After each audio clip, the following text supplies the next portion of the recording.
السلام عليكم ورحمة الله وبركاته.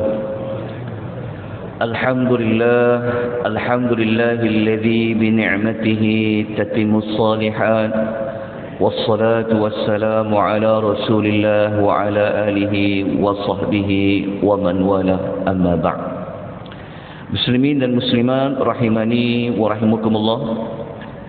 Alhamdulillah bertemu kita pada minggu ini seperti yang dirancangkan, yang mana kita pada pagi ini akan memasuki ayat yang ke-105 Suratul Kahfi. Ayat 105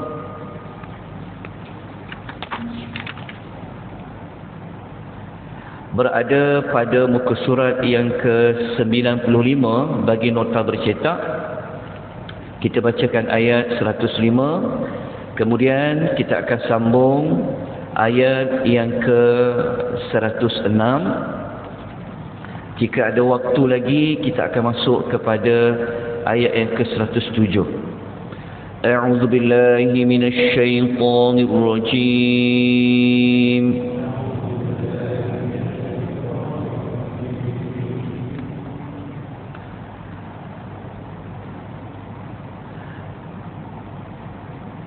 أولئك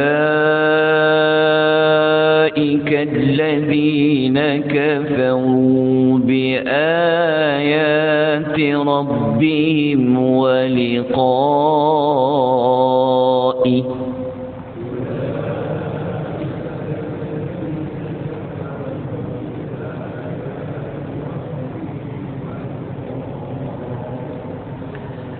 فحبطت أعمالهم فلا نقيم لهم يوم القيامة وزنا.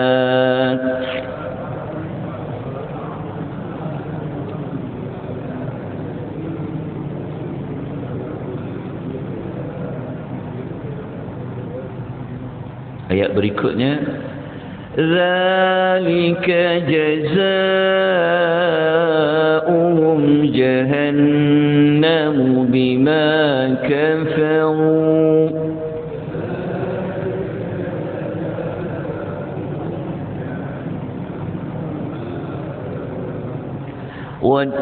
واتخذوا آياتي ورسلي هزوا.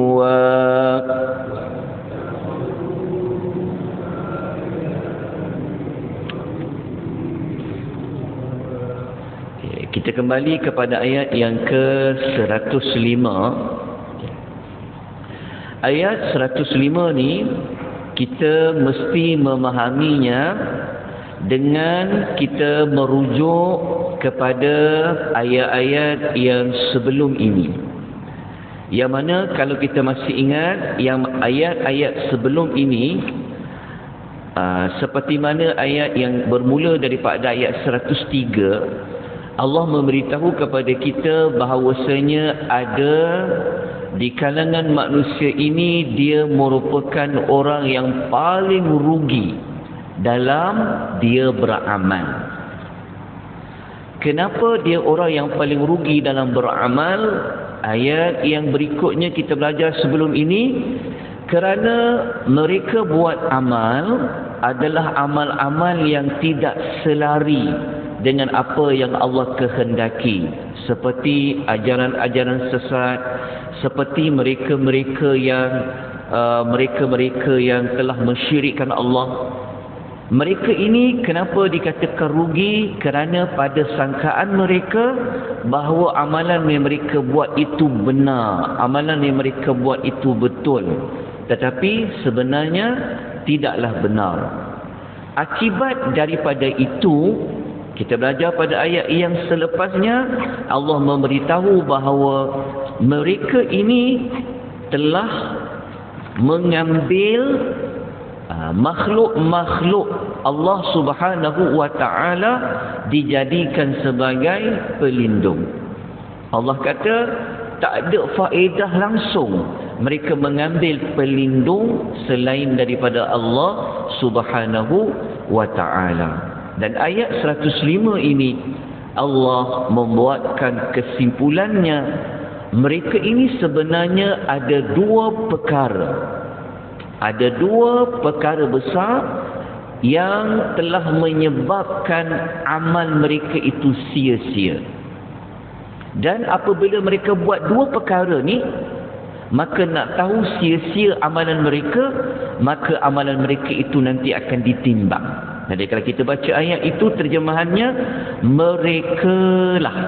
Merekalah ni kena kembali kepada ayat 104, 103. Mereka inilah orang yang kufur kepada ayat-ayat Tuhan mereka.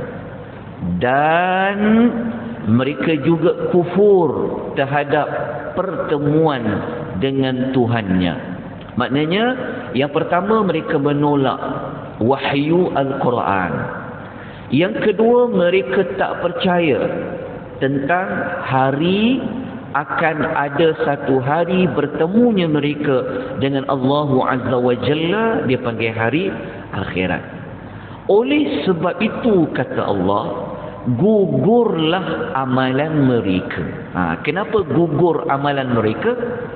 Kerana kalau buat satu amal, amal ini mesti paksinya iman. Buatlah apa pun amal, amal ini mesti paksinya iman kepada Allah, iman kepada hari kiamat. Jadi kalau buat amal tidak ada iman, maka amal itu fahabitat, amal itu akan dibatalkan oleh Allah, gugur amal-amal mereka. So apabila amal mereka ini gugur, tak dikira pahala, tak ada apa-apa nilai, maka akibatnya kami tidak akan memberi sebarang timbangan untuk menilai amal mereka pada hari kiamat kelak. So ayat ni Allah bagi tahu bahawasanya, tidak memberi sebarang timbangannya bukan membawa maksud amal mereka tak ditimbang. Amal orang kafir ni akan ditimbang. Cuma amal mereka ini tidak ada nilai langsung di sisi Allah Subhanahu wa ta'ala. Sebab apa? Sebab mereka ini kufur kepada ayat Allah. Mereka ini tidak mempercayai tentang hari kebangkitan. Itu ayat 105. Maka balasannya apa kepada ayat yang ke-105? Nanti kita akan baca pada ayat 106. Tapi sebelum tu, mari kita ambil satu tindakan yang mesti kita kena lakukan, iaitu kita kena jauhi mana-mana perbuatan yang boleh membatalkan amal.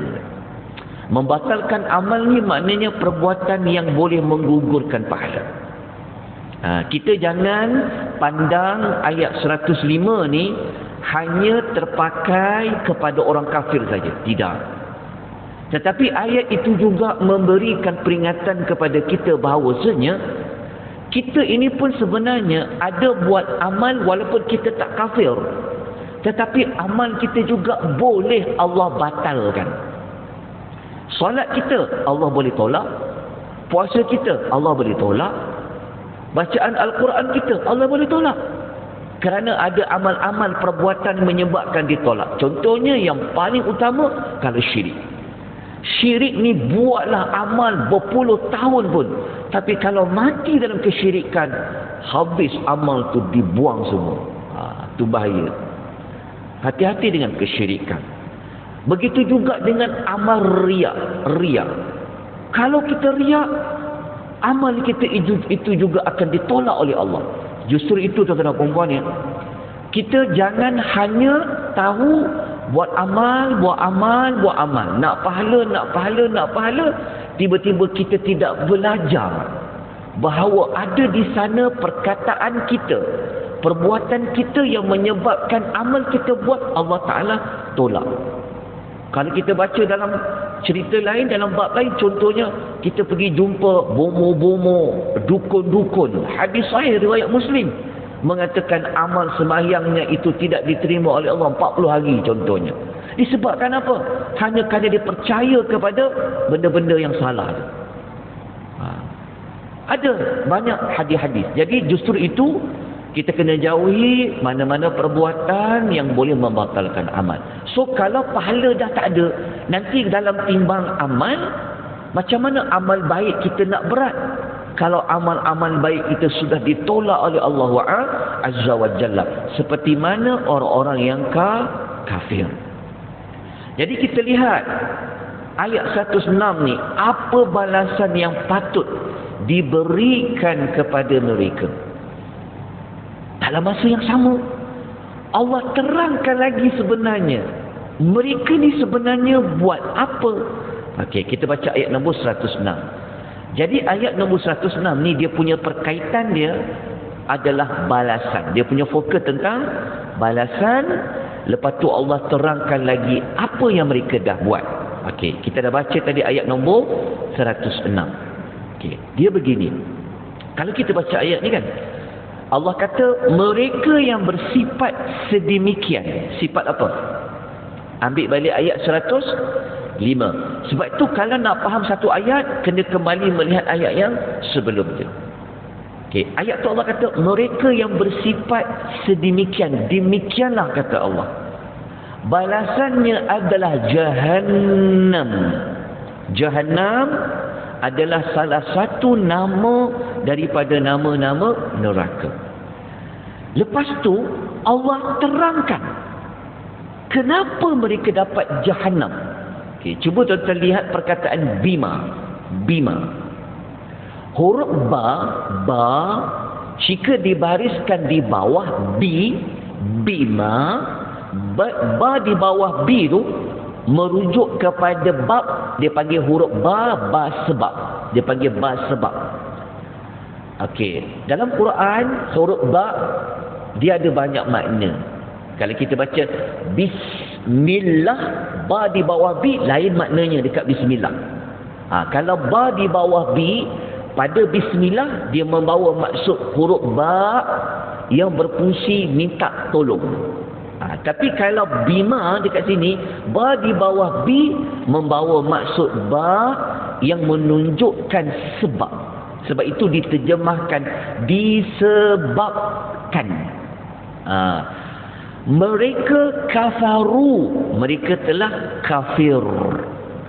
Wattakhadhu ayati wa rusuli ruzwa. Lepas tu Allah sebut disebabkan mereka dah kafirlah mereka dapat Jahannam. Kita baca ayat dia macam tu. Allah kata demikianlah kata Allah, sifat-sifat sebelum ni mereka telah jadi kafir. Lepas tu Allah terangkan lagi bentuk-bentuk kekafiran mereka. Mereka telah jadikan ayat-ayat aku kata Allah. Kalau tadi tu ayat kelima buat apa?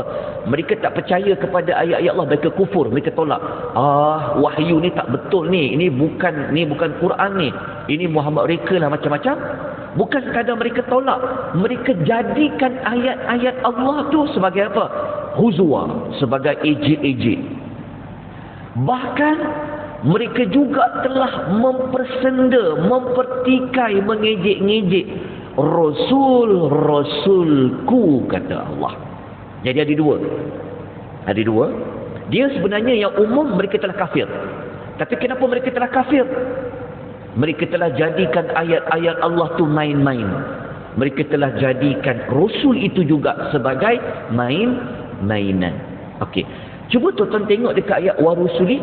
Cuba lihat pada ayat warusuli. Okey, warusuli itu sebenarnya dekat terjemahan tu kan kita terjemah Rasulku. Sebenarnya ayat ni Allah tujukan orang-orang kafir musyrikin yang telah mengejek-ngejek Nabi Muhammad. Tapi kenapa guna bilangan banyak, plural dekat perkataan warusuli? Kenapa? Sedangkan Rasul Nabi Muhammad sallallahu alaihi wasallam tu seorang. Kenapa diterjemahkan Rasul-Rasulku? Inilah memberi petunjuk kepada kita. Banyak ayat Quran. Kalau tolak saja satu Nabi, dia seperti menolak semua Rasul-Rasul. Macam tu konsep dia. Walaupun orang kafir musyrikin, mereka tolak Nabi Muhammad. Tolak ni maksudnya macam mana? Mereka ejek-ejek Muhammad ni. Mereka mempesenda Nabi Muhammad ni. Kalau kita baca dalam ayat Quran banyak mereka ejek Nabi. Mereka kata Muhammad ni gila lah. Mereka kata Muhammad ni kena sihir lah. Mereka kata Muhammad ni macam-macam. Okey.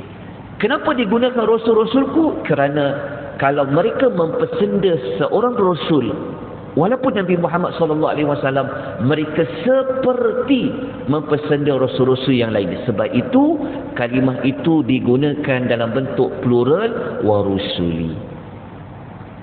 Okey. Kalau kita baca ayat ni, kita akan tengok Allah berulang-ulang mencerita tentang sebab. Kenapa? Ini dipanggil teknik.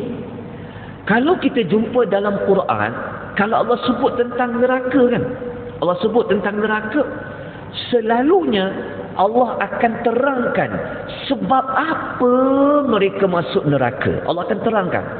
Allah akan terangkan sebabnya. Ini menunjukkan bahawa orang yang masuk neraka bukan kerana Allah zalim, bukan kerana Allah tak adil. Tapi kenapa Allah terangkan mereka masuk neraka? Nak menunjukkan bahawa mereka ini memang layak dan patut masuk neraka. Menunjukkan keadilan Allah Azza wa Jalla. Okey, jelas tuan-tuan dan puan-puan? Jadi apakah tindakan yang kita boleh ambil daripada ayat yang ke-106? Yang paling utama, janganlah jadikan ayat-ayat Allah, ayat-ayat Al-Quran sebagai bahan cenaka. Begitu juga Nabi SAW sebagai ejek-ejekan. Kalau kita tengok sekarang ni orang buat lawak-lawak ni, kadang-kadang ayat Quran pun dia buat main-main. Kadang-kadang buat hukum halal haram pun dia boleh buat main-main. Cuba kita tengok. Tengok cerita-cerita lawak-lawak ni. Kadang-kadang buat hukum-hukum, dia boleh gelak-gelak je, main-main je. Tuan-tuanlah yang kena bantu supaya kalau nak buat lawak macam mana pun, janganlah main hukum dia suruh hukum. Hukum. Kalau kita tengok ni banyak.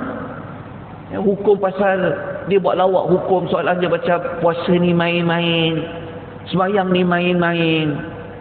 Seperti mana kita dengar sebelum ni kes yang dibuat lawak ni, kita faham kan, bang jenaka kan, hukum arak haram dibuat main-main. Tak boleh tersabung. Orang yang macam ni, dia boleh jatuh kepada ayat tu kafir.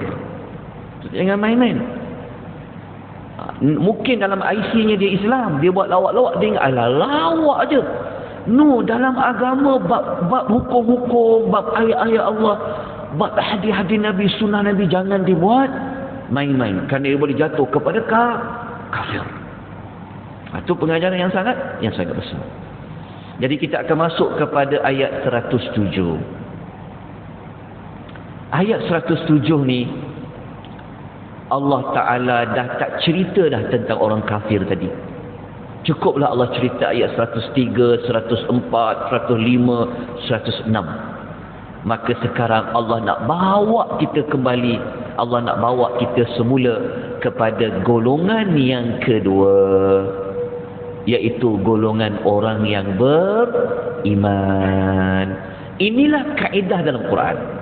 Kalau kita baca Quran, Allah mesti bawa dua-dua ni. Allah mesti bawa dua golongan ni. Kadang-kadang Allah bawa cerita ahli syurga dulu, lepas tu akan cerita ahli neraka. Kalau dia bawa cerita ahli neraka, Allah akan bawa cerita tentang ahli syurga. Maka bermula ayat nombor 107, Allah menceritakan kumpulan yang satu lagi, yang mereka ini tidak menjadikan ayat Allah itu main-main. Mereka tidak menjadikan Rasul ini ejek-ejekan. Mereka beriman kepada Allah.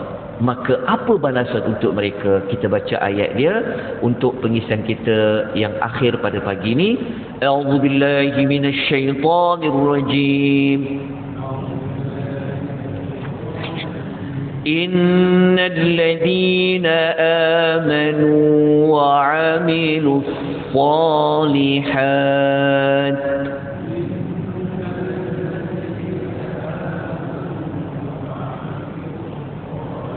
كانت لهم جنات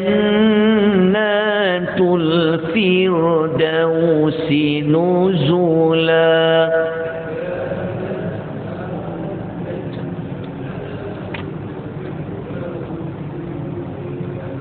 Ayat 107 ni Allah menyebut tentang sesungguhnya. Sesungguhnya ini adalah penguat orang yang telah beriman dan dia buat amal saleh. Kanat lahum, telah disediakan bagi mereka syurga Firdaus, yang syurga Firdaus itu sebagai nuzula.